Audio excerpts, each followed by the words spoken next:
Sindh high court में workers welfare board में गैर कानूनी भर्तियुनि खिलाफ़ दरख़्वास्त ॿुधणी थी आहे। अदालत chief secretary workers welfare board जे सेक्रेटरी खे नोटिस जारी करे छॾिया आहिनि। अदालत गर्मियुनि जी मोकलनि खां पोइ धुरियुनि खां जवाब तलब करे वरितो आहे। अहम ख़बर अवां ताईं पहुचायूं पिया। सिंध हाई कोर्ट में वर्कर्स वेलफेयर बोर्ड में गैर कानूनी भर्तियुनि खिलाफ़ दरख़्वास्त ॿुधणी थी आहे। अदालत chief secretary workers welfare board जे सेक्रेटरी खे नोटिस जारी करे छॾिया आहिनि। अदालत गर्मियुनि जी मोकलनि खां पोइ धुरियुनि खां जवाब तलब करे वरितो आहे। ही अहम ख़बर अवां ताईं पहुचायूं पिया। सिंध हाई कोर्ट में वर्कर्स वेलफेयर बोर्ड में गैर कानूनी भर्तियुनि खिलाफ़ दरख़्वास्त ॿुधणी थी आहे। अदालत चीफ सेक्रेटरी ऐं वर्कर्स वेलफेयर बोर्ड जे सेक्रेटरी खे नोटिस जारी करे छॾिया आहिनि। अदालत गर्मियुनि जी मोकलनि खां पोइ धुरियुनि खां जवाब तलब करे वरितो आहे।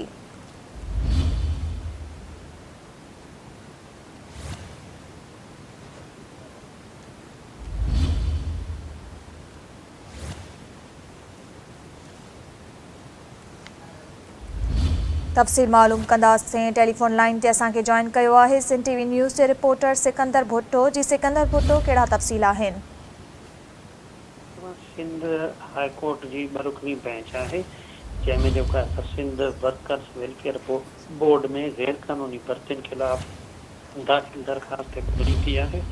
अदालत chief secretary Sindh, secretary workers welfare board, secretary labour ऐं ॿियनि धुरियुनि खे जेको आहे त नोटिस जारी करे छॾिया आहिनि। अदालत जवाब तलबी जे लाइ नोटिस जारी कया आहिनि। अदालत धुरियुनि खे जेकी गर्मियुनि जी मोकलूं आहिनि उन बाद जेको आहे त ॿुधण लाइ ॿुधणी रखी छॾी आहे।